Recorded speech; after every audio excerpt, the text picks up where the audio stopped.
You know, in the world of deception, there are actors, and then there are true maestros. Today, we're pulling back the curtain on one of the greatest con artists of the 20th century. A man who didn't just tell lies, he crafted them into an art form. A swindler known to the world as Count Victor Lustig. Just listen to this. A Secret Service agent, a man whose job it was to hunt him down, described him like this. It just perfectly sums up the guy, right? Someone who could charm his way into your life, into your wallet, and then just vanish before you even realized you'd been played. But here's the thing, we're not going to start at the beginning. No, to really get a feel for this legend, we have to start at the end, on a cold, lonely island in the middle of San Francisco Bay. Just try to picture it. April 27th, 1936. A ferry is cutting through that thick fog. And on board, you've got this man who's dressed like a movie star, but is bound in heavy iron chains. This is prisoner number 300, arriving at Alcatraz. He'd be dead just over a decade later. So the big question is, how does a guy with that much charm, that much hypnotic power, end up on the rock? Well, to answer that, we've got to rewind. We need to go way back to the very beginning of the lie, to see how the man who called himself Count Victor Lustig was even created in the first place. And here's the thing you have to understand. We don't even know who he really was. He gave people two totally different stories. So was he an aristocrat from Bohemia, son of a mayor born in 1890? Or was he from some poor peasant family just stealing to get by? He told both tales. His entire identity was basically his first and greatest con. What we do know is that he was brilliant, and by his late teens, he spoke 5 languages fluently. That skill, that became the foundation for everything that came next. And this is where he really perfected his act. Think about it, the Roaring '20s. These glamorous transatlantic ships became his personal hunting ground. All these newly rich people were just easy targets. He'd stroll around pretending to be a musical producer looking for investors in some big Broadway show that, of course, was never going to happen. He got really good at separating people from their money, all with a charming smile and that air of nobility. But look, those early scams, that was just him warming up. Now we get to the really audacious stuff, the legendary cons that made him an absolute ghost in history. Okay, check this out, because this is pure psychological genius. It was called the Romanian money box, a little mahogany chest that he claimed could duplicate any banknote. The secret? Radium and some 6-hour chemical process. So he'd do a little demo, right? He'd produce a perfect copy of a $100 bill. But the real genius was that the copy was a real bill he'd already hidden inside. He'd even tell his mark, hey, go take this to the bank and get it checked out. Once they were convinced, they'd pay him a fortune for the box, sometimes up to 30 grand. By the time they figured out it only produced blank paper, Lustig was long gone. But that money box, that was nothing compared to his absolute masterpiece.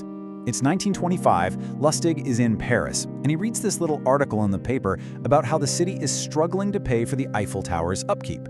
Now, for you or me, that's just a fun fact. For Victor Lustig, it was the spark for the single greatest con of his entire career. I mean, the sheer audacity is just off the charts. He faked government credentials, posed as a high-ranking official, and invited the biggest scrap metal dealers in Paris to this top-secret meeting at a fancy hotel. He told them the city couldn't afford the tower anymore and was selling it for scrap. He picked his perfect target, a guy named André Poisson, and convinced him that a little bribe was needed to seal the deal. Poisson paid up a sum worth about 200,000 euros today. But here is the most incredible part of the story. His victim, André Poisson, was so completely humiliated that he never told the police. He was too embarrassed. So what does a guy like Lustig do? He goes back to Paris a month later, finds a whole new group of scrap dealers, and sells the Eiffel Tower a second time. So you have to be asking yourself, how could one man be so convincing? Well, it wasn't just luck. It was practically a science for him. He lived by the strict code, a set of rules for basically hacking human nature. This was literally his playbook. Rule number 1, be a patient listener. He knew that earning trust wasn't about talking fast, it was about making people feel like they were the only person in the room. Or how about number 8, never boast. Just let your importance be quietly obvious. And my favorite, number 10, never get drunk. He was always in control. These weren't just rules for a scam, they were rules for becoming anyone you needed to be in that moment. But you know, even the most amazing performance has to end sometime. For Lustig, It was a classic mix of greed and a little bit of betrayal that finally brought the whole show to a crashing halt. So in the 1930s, Lustig got into counterfeiting, and he didn't do it small time. He teamed up with this incredible engraver and launched an operation so huge, pumping out flawless fake $100 bills, that federal agents were actually worried it could destabilize the entire US economy. So what finally takes down a master manipulator like this? It wasn't some brilliant detective work. Not at first. It was the oldest story in the book, betrayal. See, Lustig was having an affair with his partner's mistress.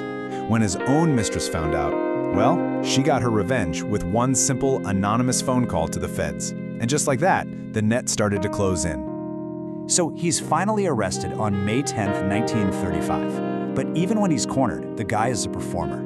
They put him in this inescapable federal prison in Manhattan. So what does he do?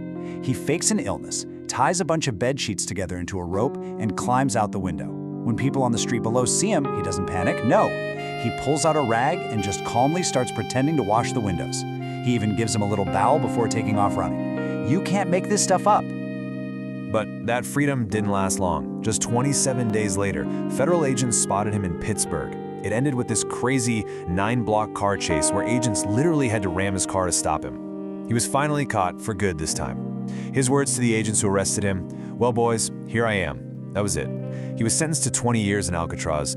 And so that brings us right back to where we started.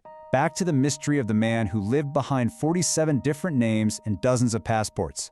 Who was he, really? You know, his last years were spent claiming he was sick with all sorts of things.